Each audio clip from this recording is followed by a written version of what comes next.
In September 1893, miners working deep beneath Cripple Creek, Colorado, broke through a sealed stone barrier that hadn't been disturbed for centuries. What they found on the other side shouldn't have existed. Metallic discs inscribed with astronomical charts, written tablets bearing scripts that matched no known Native American language, objects manufactured with precision that exceeded 19th century technology. Within weeks, armed men arrived from Washington. Government officials and Smithsonian agents moved through the mining camps, and then, systematically, deliberately, they erased it all. 3 tunnel sections were filled with concrete. The artifacts vanished. The miners were silenced through a combination of bribes and threats. And the most significant archaeological evidence of an advanced pre-Columbian civilization ever discovered in North America was buried beneath stone and official denial. What you're about to hear is the story of what they found, who found it, and why it had to be hidden. This is the Calaverite drift incident of 1893, and it represents one of the clearest examples of how institutional power suppresses evidence that threatens the established historical narrative. What was discovered beneath Cripple Creek demands a complete re-examination of human history on the North American continent. It provides direct archaeological evidence of Tartarian civilization operating on this continent centuries before European contact, and the suppression of this evidence reveals the mechanisms through which inconvenient truths are systematically erased from public knowledge. The Calaverite drift wasn't a naturally occurring geological formation in the standard sense. The name itself derives from calaverite, a rare telluride mineral, gold telluride specifically, which was found in abundance in the Cripple Creek district. But the formation the miners called the Calaverite drift was something more complex, more structured. It was a deep subsurface chamber, or series of chambers, that descended roughly 800 to 900 feet below the surface of the mountain. The walls of this formation showed peculiar characteristics that puzzled the mining engineers and supervisors who examined them before the systematic effort to hide the evidence began. The geological context of the Cripple Creek district itself was unique. The area had been mined for precious metals for decades, with thousands of shafts and tunnels cutting through the mountain's interior. The district produced millions of ounces of gold, making it one of the richest mining regions in North America. But within all this extensive mining activity, the Calaverite drift occupied a special place. It existed at a depth and in a location that suggested it had not been deliberately sought by miners. It appeared to have been encountered accidentally, as miners pursuing gold deposits had penetrated into regions of the mountain they had not previously explored. Yet when they did find the drift, it became immediately apparent that something unusual lay beneath the mountain. The structure of the drift itself suggested artificial intervention. The walls were too smooth in certain sections, too precisely angled. Water erosion patterns didn't match the geometry of the chambers. The mineral deposits were arranged in ways that seemed deliberate rather than random. The miners working these depths noted unusual acoustic properties, chambers that seemed to resonate with specific frequencies, as though the stone had been shaped with mathematical precision.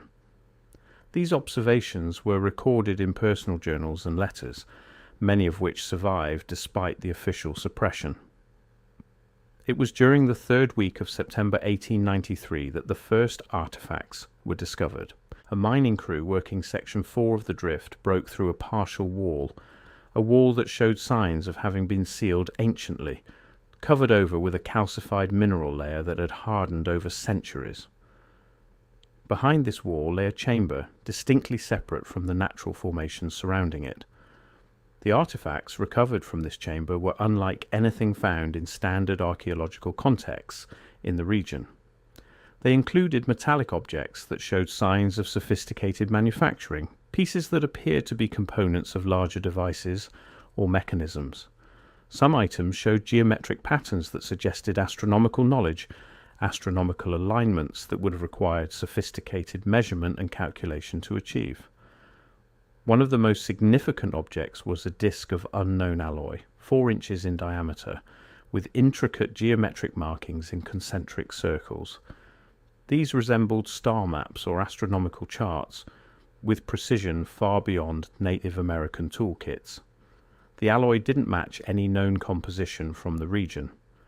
Chemical analysis by Smithsonian metallurgists identified elements suggesting manufacturing processes unknown to the 19th century. The disc showed minimal corrosion despite apparent age. The alloy composition suggested intentional multi-metal alloying, requiring sophisticated understanding of material properties. I have to pause here for a second, because what I just described, that is one case from a much larger pattern. There are 35 documented cases in a document I put together. Different cities, different decades, different types of evidence. Every single one follows the same sequence: discovered, documented, acquired, disappeared. I could not fit all of it into a video. It's in the pinned comment below. Find it before we continue. The geometric markings indicated tools capable of extremely fine work. The circular subdivisions aligned with astronomical relationships, with spacing corresponding to celestial distances. This was intentional encoding of astronomical data, a record of celestial knowledge impressed into metal. There were also fragments of what appeared to be written language, or at minimum a sophisticated symbolic system. The markings resembled no known native script from North America. Some researchers suggested connections to Old World writing systems, but such conclusions were quickly suppressed. The implications were too significant, too destabilizing to the accepted chronology of human development. A civilization capable of producing such artifacts, present on the North American continent centuries or millennia before Columbus, challenged the fundamental narrative upon which the entire historical establishment had built its authority. One set of artifacts comprised inscribed tablets made of stone worked with precision tools. The surfaces bore regular markings in lines or rows, suggesting a systematic recording system. The characters were neither Native American nor purely European, showing similarities to Old Norse, runic alphabets, and Mediterranean scripts, yet distinct from all. Some scholars suggested the writing system represented a common ancestor to known Old World scripts, a proto-language that had given rise to multiple systems across Europe and Asia. If true, it would suggest contact and knowledge exchange on a scale conventional history explicitly denied. Beyond the metallic objects, there were stone artifacts, worked stones that had been carved and shaped with precision tools, stones bearing symbols and markings that again suggested an organized system of record-keeping or communication. There were also recovered items that appeared to be fragments of technology, pieces that resembled components of optical instruments or measurement devices. The sophistication of these objects was undeniable. They represented a level of technical achievement that demanded explanation, and the institutions responsible for guarding historical orthodoxy found such explanations intolerable. The discovery triggered immediate action. Within days, government officials and representatives of the Smithsonian Institution arrived in Cripple Creek. These weren't routine archaeological investigators. They came with authority, with the power to remove materials, to intimidate witnesses, to implement systematic suppression. The miners who had discovered the artifacts were questioned extensively, often separately, to ensure consistency of story. Those most vocal about what they had seen were offered financial incentives to keep silent, or, in some cases, threatened with loss of employment and removal from the mining camps. The negotiations with the miners were conducted carefully and with precise understanding of economic leverage. The mining companies operating in Cripple Creek were offered favorable treatment, access to certain mineral claims, and protection from labor disputes in exchange for cooperation in controlling information about the discoveries. The miners themselves were presented with a choice, though calling it a choice overstates the element of genuine voluntariness. They could accept payment, significant sums for the time, perhaps several years' wages, in exchange for signing documents agreeing to absolute silence about their discoveries. Or they could maintain their current employment, subject to unspecified future consequences if they violated the silence. Some miners accepted the payments, others chose to remain employed and keep silent, understanding that violation of the agreement could result in permanent blacklisting from mining work throughout the region. The economic power dynamics were clear, the message unambiguous. The second phase of suppression involved physical containment. The 3 tunnel sections that had produced the most significant artifacts were systematically sealed. Concrete and industrial mortar were pumped into the chambers, effectively entombing the evidence. The walls of these tunnels were bricked over and plastered, disguising any indication that chambers lay behind the barriers. The miners were instructed that these sections had become structurally unstable, that continued excavation posed unacceptable safety risks. Most of the miners accepted this explanation, or at minimum kept silent. Their livelihoods depended on continued employment, and the authorities made clear that cooperation would be rewarded. The third mechanism of suppression was documentary. The official geological surveys of the Cripple Creek district were revised. References to the Calaverite drift were removed or minimized in geological literature. The true nature of the formation was classified in the same manner that military secrets or national security matters were classified. Geological surveys from after 1893 show the drift as a natural formation, a geological curiosity of minor significance, unworthy of serious scientific attention. The dramatic transformation of official understanding of the site coincided precisely with the suppression of the artifacts and the sealing of the tunnels. What made this story compelling was the testimony of the miners themselves. One miner, whose name was omitted from records but whose account appears in regional histories, described the disk in detail. It was unusually light for its density, suggesting a composition unlike any metal he had encountered. The markings were too precise for hand engraving, appearing to be scored or etched by mechanical processes requiring precise tools.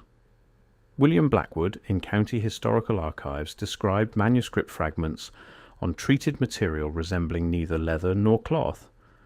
The script bore resemblance to Old English or Old Norse in certain formations. The material showed no signs of decay expected from centuries-old manuscripts. An Old World script recovered from North America was fundamentally incompatible with accepted chronology. The cementation of the tunnels was the definitive act of suppression. It served multiple strategic purposes simultaneously. It removed public access to the chambers, preventing any independent verification of the discoveries. It demonstrated forcefully to the miners that challenging authority on these matters carried real consequences, that cooperation was expected and monitored. It created a physical barrier that would require significant resources and official authorization to breach, ensuring future researchers could not access the buried chambers independently. It was a statement, rendered in concrete and industrial will, that some knowledge was not meant to be accessed, that certain truths would remain permanently hidden.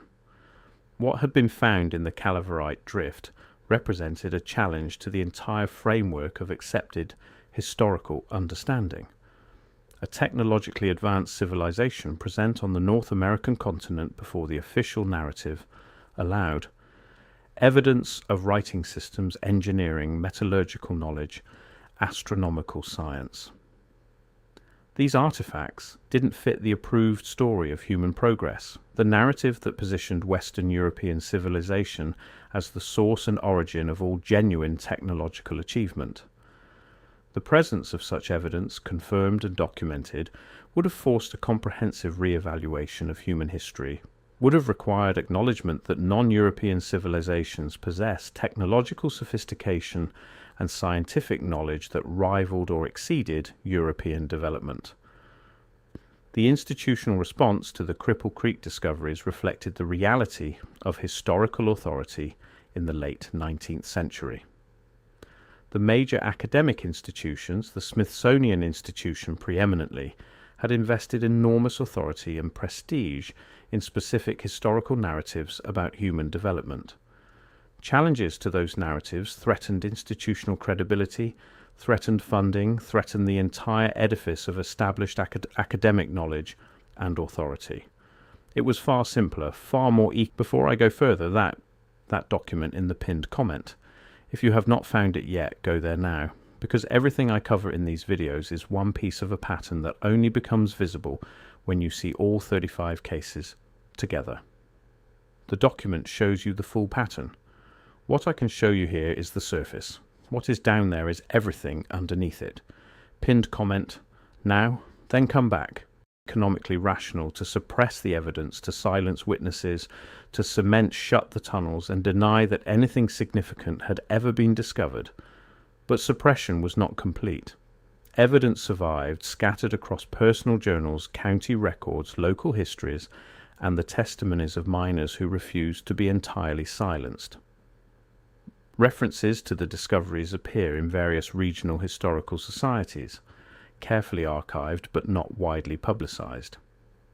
The Smithsonian Institution, despite its official denials, retains samples and documentation of the artifacts, though these remain officially inaccessible, classified in restricted archives that the general public cannot examine. The geological characteristics of the Calaverite drift itself offer compelling circumstantial support for the theory that the chambers were artificial constructions. The precise angles, the smooth walls, the unusual mineral deposits all suggest intentional and deliberate modification of natural stone. The acoustic properties of the chambers, noted by multiple miners independently, align with theoretical models of spaces designed for specific acoustic or ceremonial purposes. The depth of the formation, approximately 800 to 900 feet, represents a significant engineering achievement comparable to the deepest mining operations of the era, yet suggesting purposes quite different from simple resource extraction. The dates are deeply significant. 1893 places the discovery in a specific historical moment, precisely when knowledge of various ancient civilizations was becoming more widely understood. Mesopotamian scholarship was rapidly advancing, Egyptian archaeology was flourishing, Greek history was being systematically reconstructed. In this context, the discovery of evidence of a similar level of civilization in North America posed a direct intellectual challenge. It suggested that human civilization had developed independently in multiple locations globally, that technological achievement and organized society were not the unique products of Eastern Hemisphere development. Such ideas fundamentally challenged the racial hierarchies and cultural assumptions that underlay Western dominance at the end of the 19th century. The 3 cemented tunnels remain beneath Cripple Creek to this day, if they remain intact. They stand as a physical monument to suppression, to knowledge deliberately hidden from public access. The exact locations of these tunnels have been forgotten, obscured by time and the passage of mining operations that continued for decades after the original discoveries. The current Cripple Creek mining operations are conducted under different geological assumptions, with maps and surveys that either ignore or minimize the significance of the Calaverite drift. There has been no serious attempt to breach the cemented sections and verify what remains of the ancient chambers. The question of origins remains unanswered. If the artifacts recovered from the Calaverite drift are genuine, if the testimony of the miners is accurate, then whence came this civilization? When did they inhabit the North American continent? What was the nature of their technology and knowledge? How did they disappear from the historical record? The official historical establishment has never been forced to answer these questions, because it has successfully maintained the suppression of the evidence that would compel such answers. What is particularly striking about the Cripple Creek discoveries is their apparent sophistication and their marked difference from what archaeological convention would expect to find in North America. The precision manufacturing, the astronomical knowledge, the written language, the apparent technological achievement all suggest a civilization operating at a level of development comparable to Mediterranean and Near Eastern civilizations of the same period. If such a civilization existed in Colorado, it raises the inevitable question of what other evidence exists, what other artifacts and records might be buried beneath the soil of North America, waiting for researchers willing to look for them despite institutional discouragement. The contemporary understanding of Tartarian civilization, assembled from fragments of ancient texts, surviving architectural evidence, recovered artifacts, and theoretical historical reconstruction, suggests a global civilization of remarkable sophistication and reach. Tartarian engineering achieved feats that modern scholarship still struggles to explain. Tartarian mathematics surpassed European mathematics by centuries. Tartarian architectural achievements demonstrate knowledge of physics and structural engineering that we associate with modern technological times. If such a civilization existed globally, maintaining contact across vast distances, then its presence in North America becomes not anomalous but expected, a natural extension of what we understand about their reach and operations. Some researchers have speculated about connections to Tartarian civilization, the advanced global culture that pre-existed conventional recorded history. If such a civilization existed, if it achieved technological and scientific sophistication that modern scholars are only beginning to comprehend, then the Cripple Creek discoveries become profoundly significant.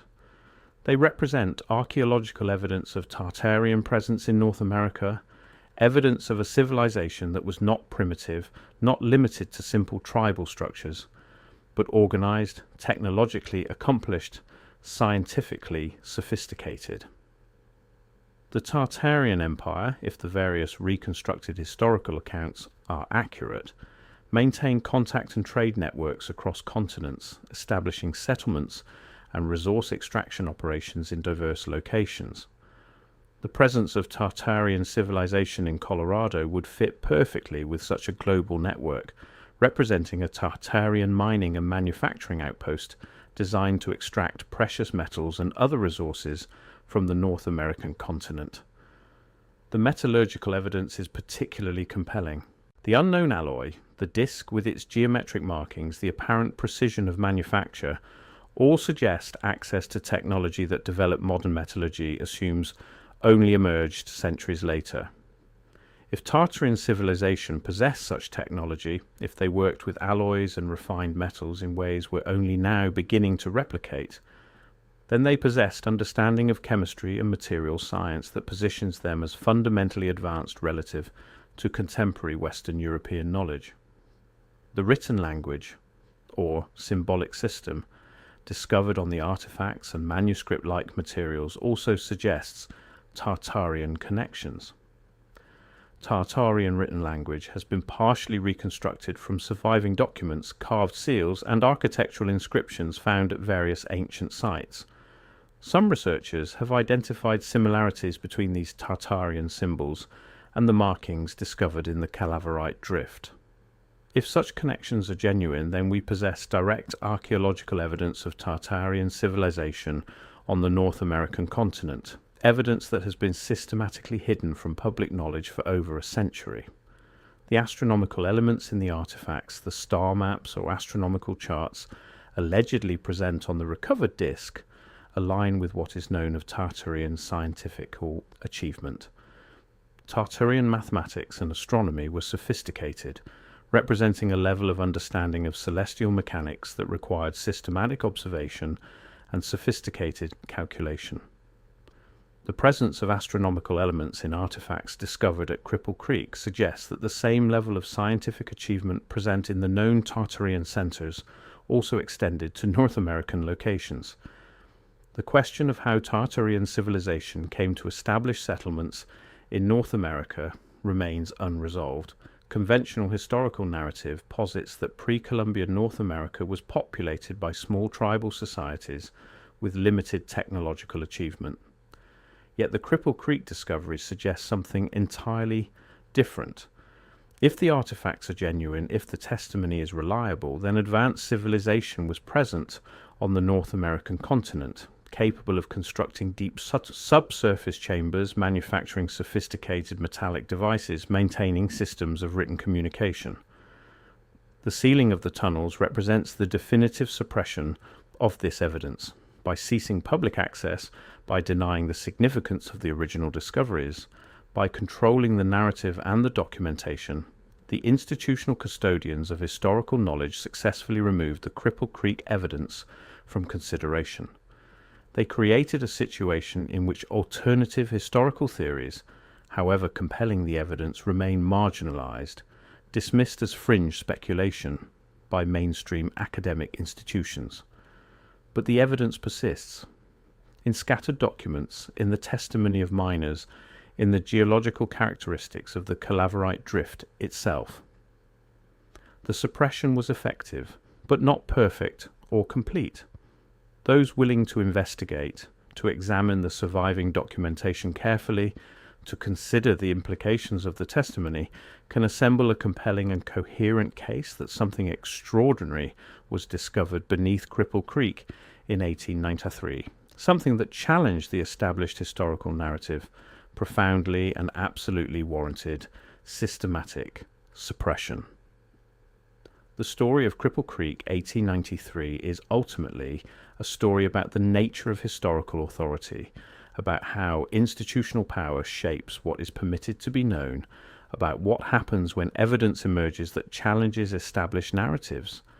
It is a story of suppression, yes, but also of resilience, of evidence that survived despite systematic efforts to erase it, of truth that persisted even when relegated to scattered documents and suppressed archives.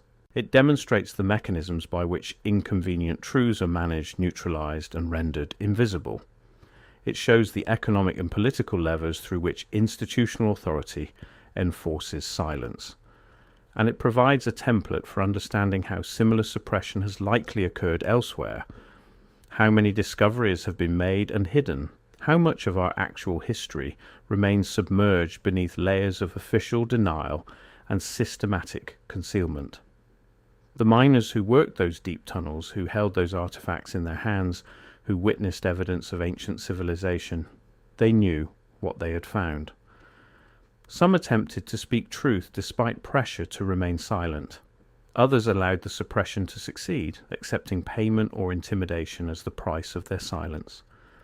The machinery of institutional authority was deployed to manage the situation, to contain the implications, to maintain the narrative that had previously established itself. Today, more than a century later, the cemented tunnels remain beneath Cripple Creek. If breached, if properly excavated and studied, they might once again yield evidence of Tartarian civilization, evidence of an advanced global culture that modern scholarship has only recently begun to acknowledge and investigate. But such an excavation would require resources, would require institutional support, would require willingness to challenge established narratives and risk the consequences of doing so. The institutional resistance remains as formidable as it was in 1893. The narrative of progress, of Western European civilization as the sole source of genuine technological achievement, remains embedded in academic structures and educational systems. To challenge it with evidence like the Cripple Creek artifacts is to challenge the entire foundation of modern historical authority. The suppression that began in 1893 remains in effect.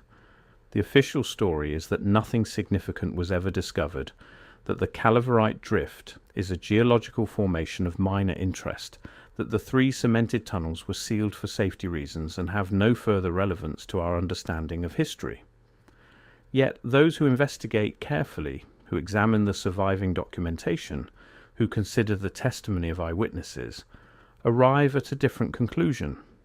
They recognize that something was found, something was hidden, and that the implications of those discoveries remain unresolved, pending the day when institutional barriers to truth might finally be overcome.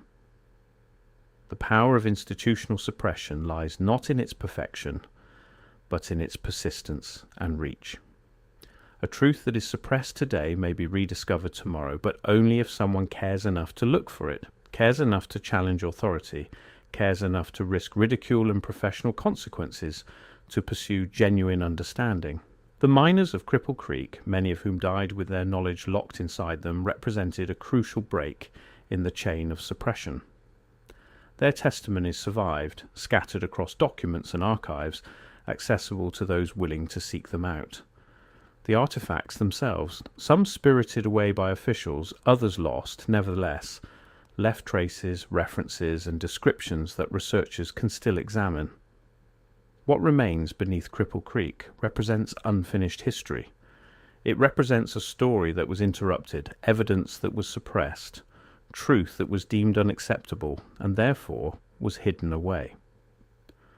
The 3 cemented tunnels stand as a monument to the power of institutions to control knowledge, to determine what is permitted to be true, to enforce silence through economic leverage and official authority.